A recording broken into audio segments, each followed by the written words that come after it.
New Life. It's Pastor Steve on the Inner Circle. Hope you're having a great day. I want to just continue a little bit on what I talked about on my last Inner Circle. I was talking about kind of the history of our spiritual roots of how the Puritans came to America to really escape persecution because of their faith.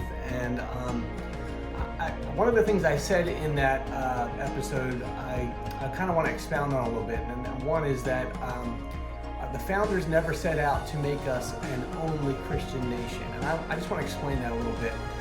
One of the reasons why that was not their goal was they never saw Christianity as needing a defense.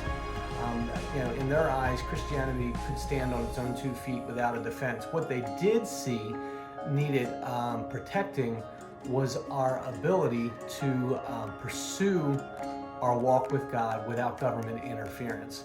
And it's a big difference.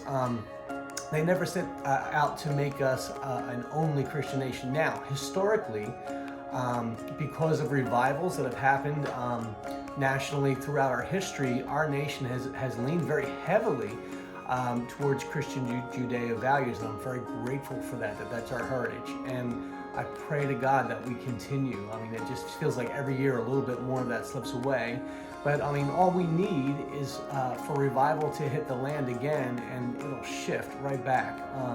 That's one of the beautiful things about revival, is that it affects the entire nation as a land and as a culture.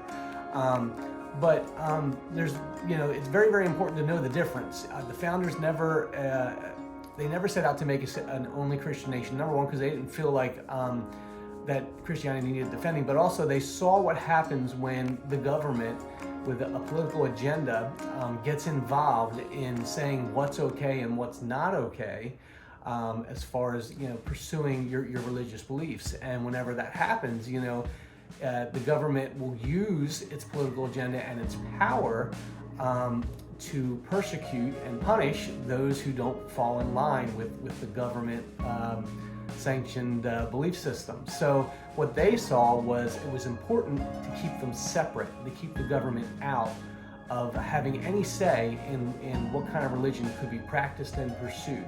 And therefore, freedom is the result. The greatest freedom we have is the freedom of choosing how to live our lives. Choosing to follow God or to not follow God. Choosing to, you get the idea.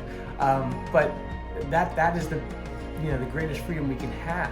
And the founders understood that if you try to codify in the law that you can only practice Christianity, then all right, well, who decides what Christianity is supposed to look like?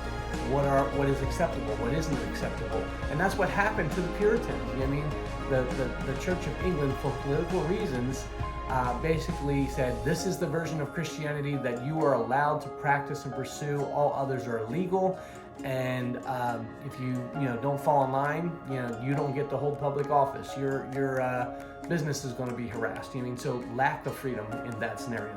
Founders saw that. They saw the wisdom in just keeping them separate. And so I just wanted to say, I don't know what they're teaching in the schools these days. I don't have children.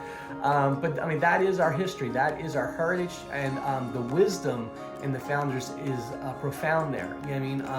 And I know there's some Christians would say, well, wouldn't the better thing to be just to say, codify in the Constitution we're a Christian nation? I mean, that's my heart's cry and desire for a nation, but it has to be chosen by the people. Because when it's forced, it's not really real. God understood the wisdom of choice even in the Garden of Eden, when he gave Adam and Eve the choice of obeying or disobeying. I used to think when I was younger, why put the tree of the knowledge of good and evil in the garden when it's a temptation? Why would you even do that? Because Adam and Eve couldn't really love God and obey him if they didn't have the choice to not love him and obey him. And by putting that tree in the garden, what he did was he introduced choice, free will. And real freedom comes from choosing a path, having the free will and the choice to being able to do the right thing or do the wrong thing. And luckily for us as Americans, our founders saw the wisdom in that.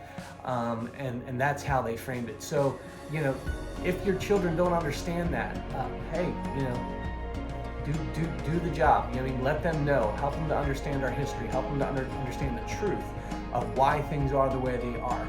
And yes, does that introduce the, you know, all the possibilities in the web of bad decisions and choices? Absolutely it does. But you can never choose to do the right thing. You can never really choose to serve the Lord until you have the choice not to.